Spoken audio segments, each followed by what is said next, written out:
3일간 잘 지내셨습니까?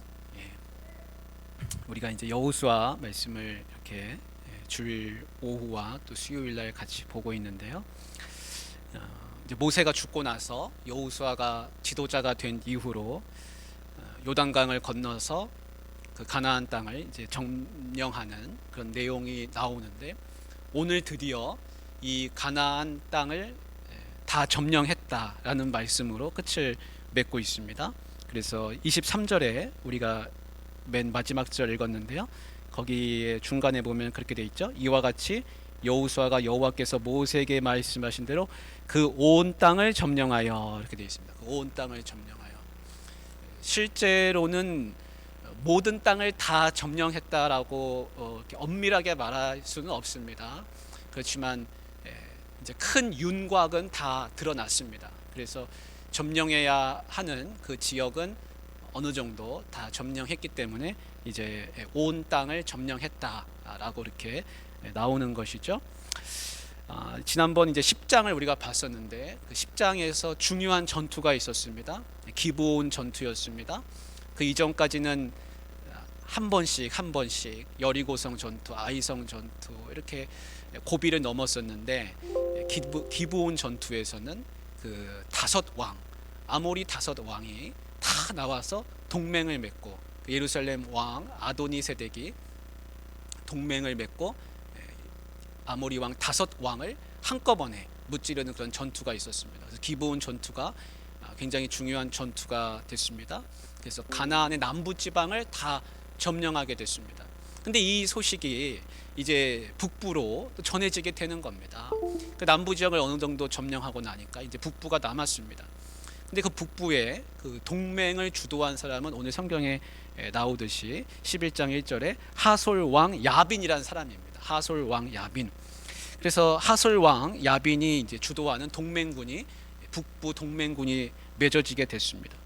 그래서 하솔은 갈릴리 호수 북쪽에 한 15km, 갈릴리보다 더 북쪽으로 15km 떨어진 곳이라 그럽니다. 근데 10절에 이런 이야기가 있습니다. 하솔이 어떤 성읍인지 10절에 보면 나오는데, 10절에 보면 하솔은 본래 그 모든 나라의 머리였더니, 이렇게 되어 있습니다. 그 모든 나라의 머리였더니. 그래서 하솔이 굉장히 큰 성읍이라, 아주 큰 성읍이라는 것을 알 수가 있습니다. 그래서 그 고고학으로 발굴한 그런 자료를 보면 웬만한 성읍의 몇십 배에 해당하는 그런 큰 광범위한 지역에서 그것이 발견된다 그럽니다.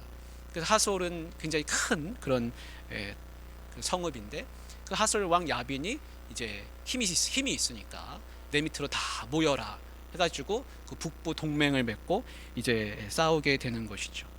그래서 1절부터 3절까지에 보면은 그들이 얼마나 많이 모여 있는지, 얼마나 많은 족속들이 그들과 함께 동맹을 맺고 나타나는지 이제 볼 수가 있습니다. 그래서 그 3절에 보면 여러 족속들이 나오는데, 이 가나안에서 너희들이 이스라엘이 점령해야 되는 그 족속들의 이름이 거기 다 나옵니다. 그래서 3절에 보면 가나안 족속, 아모리 족속, 헷 족속, 브리스 족속, 산지의 여부스 족속, 히위 족속 다 나오죠. 처음에 출애굽할 때 하나님이 가나안 땅을 말씀하시기를, 가나안 땅에 이러이러한 족속들의 땅을 내가 너희들에게 주겠다 하나님이 약속하셨는데, 그때 언급하셨던 그 족속들이 지금 여기 다 나오고 있습니다. 그러니까 이제 이 북부 지역을 점령하게 된다는 것은 하나님이 약속하신 이 젖과 꿀이 흐르는 땅을 다 이제 차지하는 그런 결과를 얻게 되는 것입니다. 근데 이들이 이제 다 동맹을 맺고 나타나는데, 얼마나 큰 싸움이 벌어지겠습니까? 남부 가나안 동맹군을 무찌를 때에도 그들의 수가 많았습니다. 근데 오늘 말씀해 보면 4절에 보십시오. 그들이 그 모든 군대를 거느리고 나왔으니 백성이 많아 해변에 수많은 모래 같고 말과 병거도 심히 많았으며, 이렇게 나옵니다. 그러니까 그들의 숫자가 얼마나 많았는지 해변의 모래알 같았다, 이렇게 이야기하고 있습니다. 그러니까 남부 동맹군하고 비하면은 비교도 안 되게 훨씬 더 많은 숫자가 나온 겁니다. 그뿐만이 아니라 그들의 무기를 우리가 생각해 본다면 말과 병거도 많았다, 그렇게 나오고 있습니다. 그러니까 숫자도 많고 훨씬 무기도 우세하고 그런 사람들이 지금 이제 진을 치고서 북부에 그렇게 메론 물가라고 하는 곳에 나타났습니다. 메론 물가는 갈릴리 서쪽을 말하는 곳인데 정확한 그런 지명은 발견되지는 않았다 그럽니다. 어느 지역인지 그쪽으로 추정이 된다 그래요. 그래서 그들이 거기 모여가지고 진을 치고 이스라엘을 이제 기다리고 있는 겁니다. 여러분, 하나님의 싸움은 다 약속이 이루어질 때까지 끝이 없습니다. 하나님이 우리를 천국문으로 인도해 가시는데 하나님 앞에 가는 날까지 우리가 이 땅에서 살면서 이 영적 싸움이 끝이 없습니다. 남부 가나안을 점령하면 어느 정도 쉬는 줄 알았는데 이 싸움이 끝나지 않습니다. 북부 동맹군들이 다 힘을 합쳐서 지금 그 진을 치고 기다리고 있는 겁니다. 그래서 하나님의 약속은 그 약속이 이루어질 때까지 끝이 나지 않습니다. 이 영적 싸움이라고 하는 것이 끝이 나지 않습니다. 그래서 우리는 그리스도인은 늘 긴장하고 살아야 하는 것이죠. 내가 다 이겼다, 다 승리했다. 선줄로 앉아는 선줄로 생각하는 자는 넘어질까 조심하라 라는 말씀처럼 내가 다 했다, 하나님 말씀 내가 다 제대로 지키고 똑바로 살았다, 그렇게 생각하는 순간 또 넘어질 수가 있습니다. 영적 싸움이라고 하는 것은 끝이 없는데 이 여호수아도 지금 쉼이 없이 또 북부 그 동맹군과 함께 싸움을 해야 하는 그런 시간이 됐습니다. 그래서 이제 메롬 전투가 벌어지게 되는데 마치 그 남부에서의 기브온 전투처럼 이것도 굉장히 중요한 싸움이 됩니다. 왜냐하면 그들이 다 모여가지고 힘을 합세해가지고 진을 치고 있기 때문에 이 싸움을 크게 승리한다면 분명히 이 북부의 지역들도 다 차지할 수 있는 기회가 오는 겁니다. 그래서 이 고비를 반드시 넘어가야 하는 겁니다. 이거는 피할 수 없는 싸움입니다. 도망간다고 해결되지 않습니다. 어떻게 생각한다면 여호수아에게 큰 위험이지만 그러나 또 다른 면에서는 큰 기회가 온 겁니다. 이 싸움을 이겨야 되는 것이죠. 그래서 하나님이 이제 이 싸움을 인도해 가시는데 어떻게 이 싸움이 시작되는가를 보면은 하나님의 말씀으로 시작된다는 걸 우리가 분명하게 알 수 있습니다. 하나님 말씀으로 시작된다는 것이죠. 그래서 우리가 6절 말씀에 보십시오. 6절 말씀에 5절에 보면 메론 물가에 그들이 다 진을 쳤더라라는 말씀 뒤에 6절에 보면 하나님이 말씀하십니다. 뭐라고 말씀하십니까? 우리 같이 한번 읽겠습니다. 6절 시작. 여호와께서 여호수아에게 이르시되 그들로 말미암아 두려워하지 말라. 내일 이맘때에 내가 그들을 이스라엘 앞에 넘겨주어 몰살시키리니 너는 그들의 말 뒷발의 힘줄을 끊고 그들의 병거를 불사르라 하시니라. 하나님이 뭐라고 말씀하십니까? 아무것도 두려워할 게 없다. 그들의 말과 병거 아무것도 두려워할 게 없다. 오히려 가서 그 말의 뒷발의 힘줄을 다 끊어라. 병거를 불사르라. 하나님 그렇게 말씀하십니다. 내일 이맘때면은 다 넘겨주시겠다. 하나님 그렇게 말씀하십니다. 이 말씀을 이렇게 묵상해 보니까 그런 생각이 듭니다. 여호수아가 얼마나 두려웠을까, 얼마나 마음이 두근두근했을까. 그들의 말과 병거를 봤을 때 우리가 갖고 있는 것, 우리는 병거가 없지요. 저들은 더 큰 무기를 갖고 있습니다. 그리고 숫자가 얼마나 많은지 그 셀 수도 없는 숫자가 앞에 있는 겁니다. 근데 저기를 이겨야 한다느니 저 성벽을 넘어야 하고 저들을 무찔러야 하고, 그렇게 내가 죽느냐 저기가 죽느냐 지금 그런 순간에 와 있는 거 아닙니까? 그럼 얼마나 두렵겠습니까? 그럼 여호수아가 이 두려움의 시간대에서 할 수 있는 게 무엇일까요? 우리가 여호수아서를 쭉 읽어보면 다 싸움의 이야기입니다. 싸움의 이야기인데 한 번도 여호수아가 백성들을 데리고서 무슨 훈련을 하더라, 어떤 뭔가를 싸움을 특별하게 뭘 준비하고 있더라, 뭐 그런 이야기가 잘 나오지 않고 대부분은 하나님이 이렇게 싸움 직전에 주시는 그 말씀이 있습니다. 그거는 뭐냐면 네가 이길 것이다 라는 그 확신의 말씀을 주시더라는 겁니다. 아이성 전투에서도 하나님이 매복해라, 너희가 어떻게 이길 것이다, 하나님이 말씀하시는 그것이 있습니다. 그러니까 여호수아는 이 지도자의 입장에서 보았을 때 무엇을 의지하겠습니까? 자기가 밑에 있는 그 지휘관들을 의지하겠습니까? 그 백성들을 의지하겠습니까? 그들을 의지하면 지는 것이죠. 왜냐하면 저 앞에는 우리보다 숫자가 더 많지 않습니까? 우리가 갖고 있는 칼보다 더 강하지 않습니까? 우리가 없는 무기가 저 앞에 있는데 내가 이것들을 의지하고 있으면 내가 지는 것이죠. 내가 의지해야 할 것은 무엇이냐면 저들이 갖고 있는 것보다 더 큰 힘을 의지해야 됩니다. 근데 그분이 누구십니까? 그분은 하나님이십니다. 그래서 하나님이 여호수아에게 요구하는 것은 뭐냐면 나를 의지하라는 겁니다. 다른 것이 아니라 나를 의지해라. 그래서 하나님이 여호수아에게 믿음의 분명한 확신을 주십니다. 내일 이맘때에는 내가 넘겨주겠다. 내가 이기게 해주겠다. 그 약속을 받고서 싸우는 겁니다. 모든 싸움은 여호수아가 그렇게 싸워서 이겼습니다. 근데 하나님 말씀이 흥미롭죠. 내일 이맘때에 이렇게 말씀하십니다. 이걸 다시 한번 생각해 본다면 여호수아가 계속해서 지금 하나님 앞에 엎드려서 하나님 어떻게 싸워야 됩니까? 하나님 이 싸움을 이길 수 있도록 승리할 수 있도록 우리를 도와주시옵소서. 우리를 살려주옵소서. 하나님 저들이 해변에 모래알같이 많은데 하나님 우리가 어떻게 저들을 이길 수 있습니까? 무기도 저들이 강한데 어떻게 싸울 수 있습니까? 지금 계속 지혜를 구하고 기도하고 엎드리고 있지 않겠습니까? 그러면 내일 이맘때라는 얘기는 승리하기 바로 전날, 싸움이 있기 바로 그 전날까지도 여호수아는 지금 엎드려 있다는 것을 우리가 알 수 있습니다. 그러니까 마지막까지 엎드려 있는 겁니다. 마지막까지 그 믿음을 붙잡고 있는 겁니다. 그러니까 여호수아가 붙잡을 수 있는 건 그거 하나밖에 없는 것입니다. 우리가 살면서 다른 거 의지하기가 참 쉽습니다. 내 힘을 의지하고 이렇게 해볼까 저렇게 해볼까, 내 머리를 의지하고, 어떤 사람은 돈을 의지하고, 어떤 사람은 자기가 갖고 있는 그 뭔가의 그 배경을 의지하기도 하고, 권력을 의지하는 사람도 있고. 근데 그리스도인이 의지해야 할 것은 무엇입니까?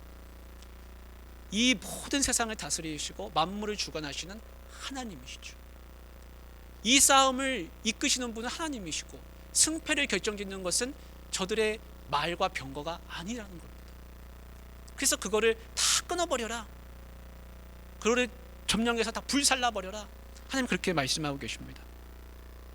그래서 하나님께서 이제 마음에 확신을 주십니다. 그리고 여호수아가 그 확신을 갖자마자 이제 바로 다음날 싸우러 나가는 것이죠. 오늘 확신을 얻었습니다. 그럼 바로 그 다음날 싸우러 나가는 겁니다. 조금도 지체하지 않습니다. 하나님이 다음날 내일 승리를 주시겠다 하시지 않았습니까? 그래서 그 약속을 믿고 싸우러 가는 겁니다. 지체하지 않습니다. 하나님 약속을 받았는데 왜 지체합니까? 싸우러 갑니다. 근데 말씀해 보면 하나님이 이제 믿음을 주시니까 여호수아가 즉시로 가서 싸웠다, 그렇게 말씀이 나옵니다. 그래서 10장 우리가 8절에도 보면 전투를 이제 기본하고 벌이기 전에 그 밤중에 가서 갑자기 기습했다, 그런 말씀이 이제 나오는데 오늘도 똑같습니다. 하나님이 말씀을 주시니까 여호수아는 즉시로 가서 그들을 기습하는 모습을 보여주고 있습니다. 그 7절에 보십시오. 7절에 어떻게 싸우고 있습니까? 11장 7절 말씀에 이에 여호수아가 모든 군사와 함께 메론 물가로 가서 갑자기 습격할 때, 이렇게 나옵니다. 하나님의 말씀을 받으니까 기습 공격을 감행하는 겁니다. 지체하지 않습니다.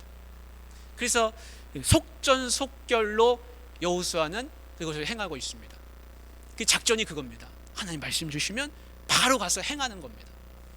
우리가 하나님의 말씀을 받으면 지체할 필요가 없습니다. 하나님이 이렇게 해라 저렇게 해라 분명한 나에게 말씀을 주시면 그 말씀대로 행하면 그것이 나에게 복이 되고 내 믿음으로 승리하게 되는 것입니다. 근데 이걸 해도 될까? 이게 도저히 내가 가서 저들하고 싸워서 이길 수 있을까? 계속해서 우왕좌왕하고 있으면 그걸 놓치게 됩니다. 그럼 승리가 없습니다.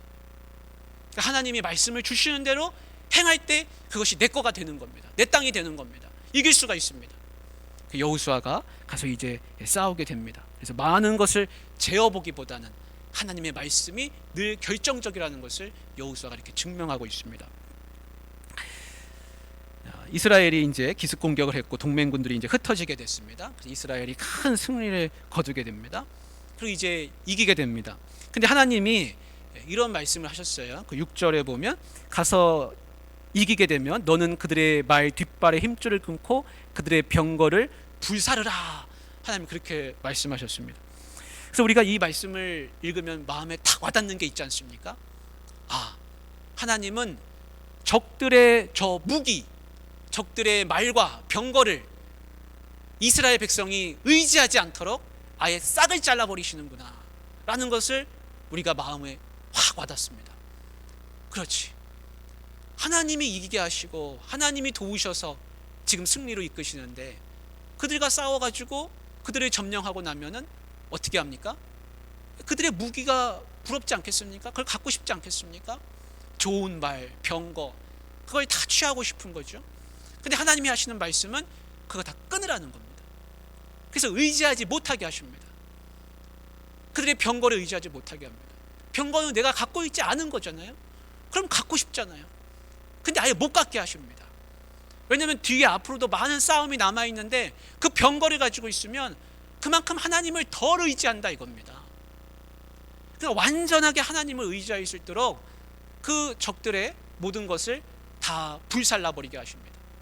말도 뛰지 못하게 합니다. 여러분, 이게 쉬운 것 같지만 이게 어렵습니다. 왜냐하면 우리가 사울 왕이 어떻게 하다가 그 왕의 자리에서 쫓겨나게 됐는지 우리가 알고 있지 않습니까? 사무엘이 그랬습니다. 선지자가 가서 아각 왕을 붙잡거든 아각 왕을 반드시 처치해라. 그리고 그들을 다 진멸해라. 아말렉 족속은 하나님이 진멸의 대상이다. 그들이 제물로 받으신다. 진멸해라 그랬습니다. 근데 사울 왕은 승리했습니다. 근데 그 뒤가 문제입니다. 아각을 살렸습니다. 뿐만이 아니라 거기에 있는 가장 좋은 것들을 다 자기가 취하는 겁니다. 그래서 다 취하고는 좋은 것을 취하고는 나중에 사무엘 선지자가 오니까 뭐라고 말씀하고 있습니까? 뭐라고 이야기합니까? 내가 하나님 앞에 드리려고 제사 드리려고 다 좋은 것만 남겨놨습니다. 그렇게 이야기하는 겁니다. 근데 그 사울의 속마음은 뭡니까? 그 전리품으로 갖고 싶은 거죠. 그래서 사무엘 선지자가 이런 말 하지 않습니까? 여호와의 목소리를 청종하여 여호와께서 보내신 길로 가서 아말렉 왕 아각을 끌어왔고 아말렉 사람들을 진멸하였으나 다만 백성이 그 마땅히 멸할 것 중에서 가장 좋은 것에서 길갈에서 당신의 하나님 여호와께 제사하려고 양과 소를 끌어왔나이다 하는지라. 사무엘이 그럽니다. 사무엘이 이르되 여호와께서 번제와 다른 제사에 그의 목소리를 청종하는 것을 좋아하심같이 좋아하시겠나이까. 순종이 제사보다 낫고 듣는 것이 순양의 기름보다 나으니. 그래서 당신이 아무리 지금 승리하고 전리품을 하나님께 드린다고 가져왔지만 당신은 하나님 앞에 순종하지 않았기 때문에 하나님이 기뻐하시는 왕이 아닙니다 라고 사울왕 앞에서 선포합니다. 그럼 이것이 얼마나 비참한 일입니까? 내가 이긴 줄 알았습니다. 근데 그 과정 중에서 하나님의 말씀을 끝까지 순종하지 않고 붙잡지 않았기 때문에 나는 이긴 줄 알았지만 하나님은 기뻐하시지 않더라는 겁니다. 그래서 사무엘이 그럽니다. 순종이 제사보다 낫다. 당신이 하나님 앞에 그런 제사 드리고 싶은 뜻이 있었다 한다 할지라도 하나님이 그 제사를 받으시겠느냐? 당신이 하나님의 목소리를 듣지 않으시는데 하나님이 그걸 받으시겠느냐? 그렇게 되묻고 있습니다. 여러분, 우리가 세상에 좋은 것을 내 맘대로 취하고 싶을 때가 있습니다. 근데 그것이 아무리 좋은 것이라 할지라도 내 삶에 유익이 온다 할지라도 하나님이 보시기에 그것이 기뻐하시는 것이 아니면 그것을 하면 안 됩니다. 내가 아무리 해서 즐겁고 내가 해서 유익이 있고 돈이 되고 아무리 그런 것이라 할지라도 하나님 보시기에 기쁜 것이 아니라면 나는 그걸 버릴 줄 알아야 됩니다. 그래서 선택의 기준이 하나님이 되어야지 내가 되면 안 된다 이겁니다. 사울이 그거 아닙니까? 내가 제사 드리려고 했습니다. 제사라는 게 뭡니까? 하나님이 받으셔야 제사입니다. 근데 사울 왕은 자기 마음대로 하고 있다가 결국에는 왕의 자리에서 쫓겨나게 됩니다. 세상 사람들은 이것을 이해하기가 어렵습니다. 세상 사람들은 어떻게 생각하냐면 그것이 내게 좋은 것이면 좋은 것이다 라고 생각합니다. 그 유익이 있으면 좋은 것이다. 그리스도인은 그렇지 않습니다. 하나님이 보시기에 좋은 것이냐라는 겁니다. 그래서 우리는 내 관점이 아니라 하나님의 관점으로 그것을 들여다볼 줄 알아야 하는 것이죠. 지금 우크라이나하고 러시아하고 전쟁을 하는데 뉴스에 나오는 거 보면은 그렇지 않습니까? 그 우크라이나 대통령이 온 세계 각 나라의 대통령과 지도자들에게 우리나라에 무기를 보내주십시오. 그럼 우리가 싸우겠습니다. 우리가 싸울 테니 무기만 좀 보내주십시오. 탱크를 보내주세요. 미사일을 달라. 전투기를 달라. 좋은 최신식 무기를 달라. 그걸 그렇게 간절하게 요청하고 있습니다. 그래서 그걸 받아다가 지금 그렇게 싸우고 있습니다. 많은 나라가 또 도와주려고 그렇게 하고 있죠. 그러니까 무기가 얼마나 중요합니까? 그래서 세상의 싸움은 어느 무기를 더 얼마나 더 많이 더 좋은 무기를 갖고 있느냐, 그것이 승패가 됩니다. 근데 우리의 싸움은 세상의 싸움과 같지 않습니다. 여호수아가 싸우는 싸움은 우크라이나가 싸우는 싸움이 아닙니다. 이거는 하나님이 이끄시는 싸움입니다. 그러니까 신앙 싸움입니다. 신앙에서 지면 현실에서도 지는 겁니다. 근데 우리가 똑같은 그 싸움을 하고 있습니다. 내가 신앙에서 지면 내가 처해 있는 이 눈에 보이는 현실 싸움에서 지는 겁니다. 근데 이걸 착각할 때가 있습니다.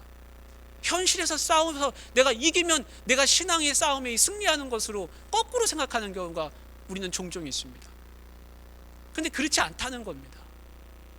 아무리 내가 땅을 점령하고 내 수익이 생기고 내가 잘한 것 같이 보이지만 하나님 어떻게 보시느냐, 그겁니다.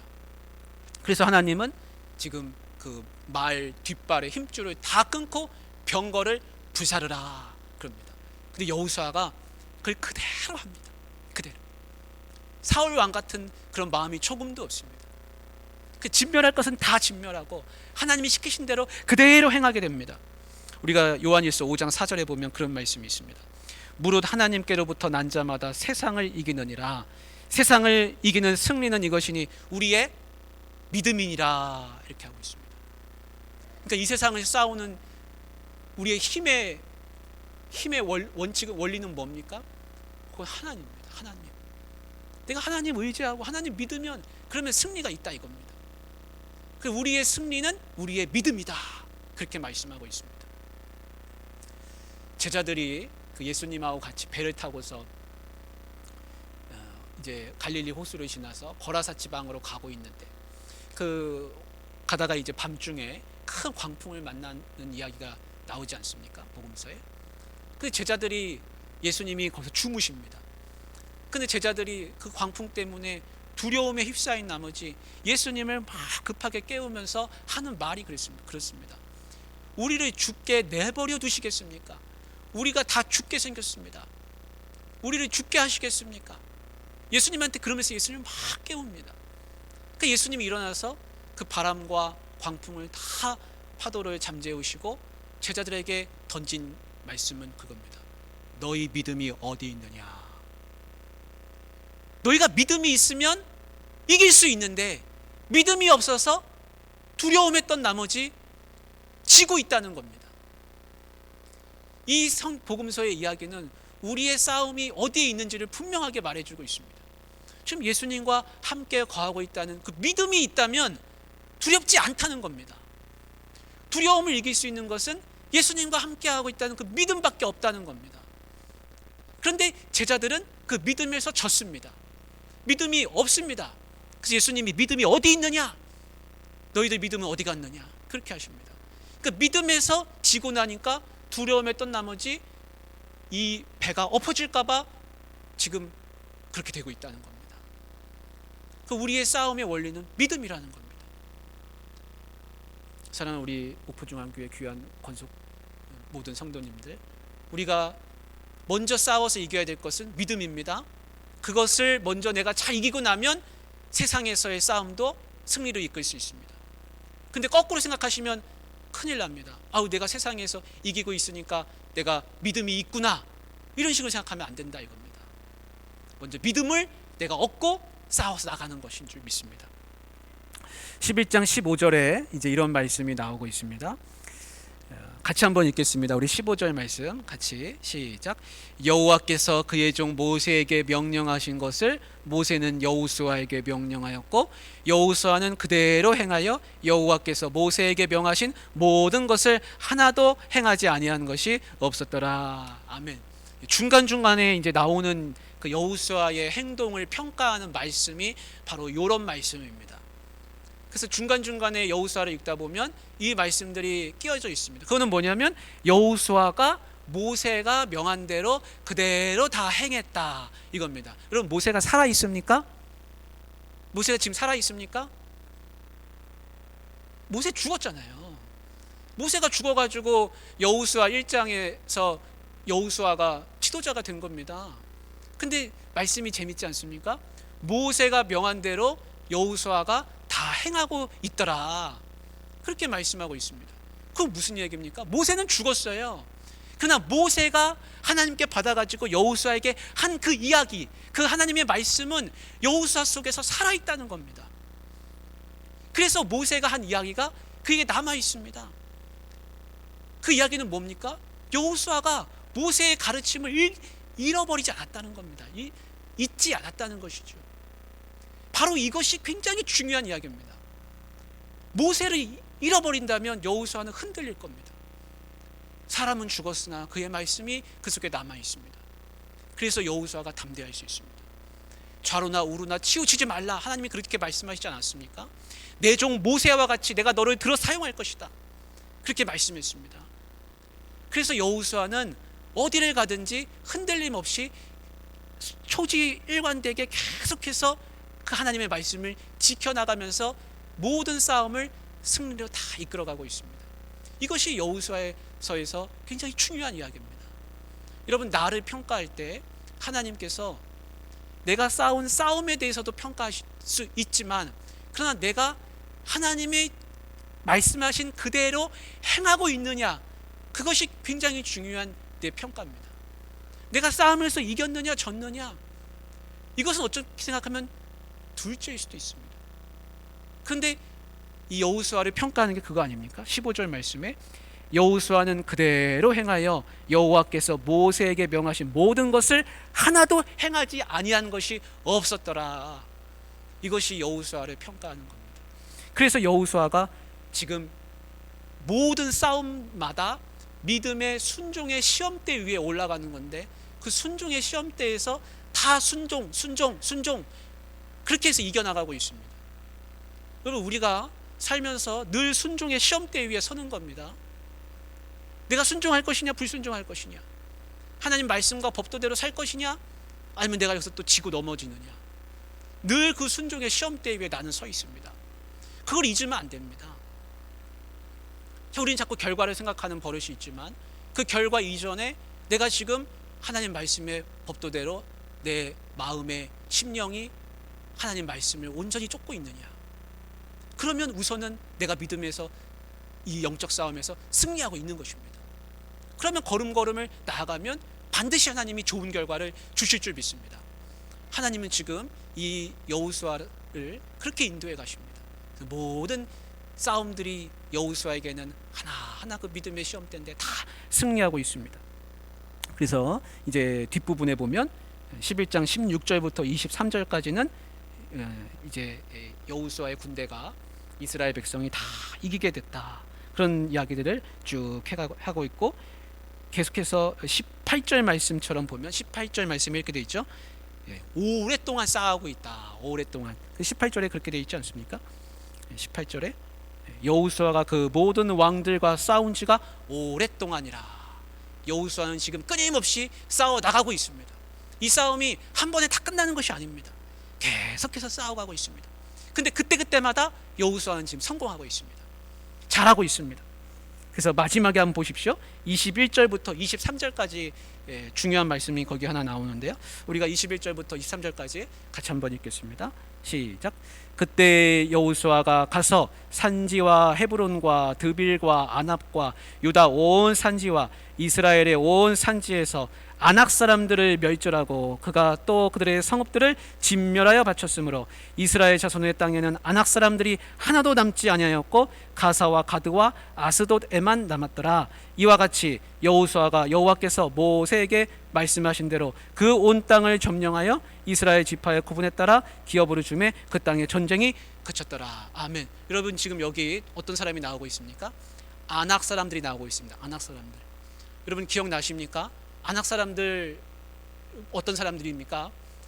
이스라엘이 그 가나안 가데스 바네아에서 가나안 땅을 들어가려고 정탐할 때 못 들어가게 마음에 두려움을 준 그 족속이 있었습니다. 아휴, 우리는 들어가면은 그 사람들에 비하면 메뚜기 같을 것이다. 근데 그 사람들이 누구냐면 아낙 자손들이었습니다. 아낙 자손들은 기골이 장대하고 키가 크고 힘이 세고 용사들이고, 근데 그들에게 비하면은 보는 것만으로도 겁에 질리는 겁니다. 야, 저 사람들하고 우리가 싸울 수가 있을까? 이거는 싸움도 안 된다. 그래서 자기 스스로 생각하기를 메뚜기라 그렇게 칭하지 않았습니까? 근데 그렇게 그 넘을 수 없을 것 같이 강대한 사람들을 여호수아가 어떻게 했습니까? 아낙 자손들을 다 멸절시켰다 라고 그 말씀에 이제 이 정복의 끝에 나오고 있습니다. 여러분, 내가 싸워서 도저히 넘을 수 없을 것 같고 나랑 싸우면 내가 반드시 질 것 같고 저들은 그렇게 강해 보이는데 결국엔 어떻게 됐습니까? 그들을 넘어섰습니다. 그들이 이겼습니다. 메뚜기 같이 보였는데 그 메뚜기가 거인을 무찔렀습니다. 이것이 신앙의 힘입니다. 이것이 하나님의 싸움입니다. 그래서 이제는 그 땅에 전쟁이 그쳤다. 이렇게 맨 마지막에 나오고 있습니다. 사랑하는 귀한 성도님들, 내가 약해 보이고 넘어질 것 같고 그렇고 저들은 강해 보이고 그렇지만 믿음을 가지고 나아가면 하나님이 싸워주시기 때문에 이길 수가 있다는 겁니다. 그래서 결국에 마지막의 결과는 이겼다. 아낙 자손들까지 넘어뜨렸다. 그렇게 말씀하고 있습니다. 그래서 온 땅을 이제 점령했다는 말씀으로 오늘 읽은 그 장이 마치고 있습니다. 사랑하는 우리 오포중앙교회 권속님들, 하나님께서 반드시 우리를 믿음으로 승리케 하십니다. 이기게 하십니다. 우리가 붙들어야 될 건 뭡니까? 믿고 순종하고 걸음걸음 나아가서 싸워 이기는 겁니다. 뒷걸음질 치는 게 아닙니다. 하나님이 약속해 주셨기 때문에 싸워서 이길 수 있습니다. 여러분, 그 약속을 믿고 하루하루 나아가실 수 있기를, 이 신앙의 여정을 승리로 나아가시기를 주님의 이름으로 축복합니다. 우리 같이 좀 기도하면 좋겠는데요.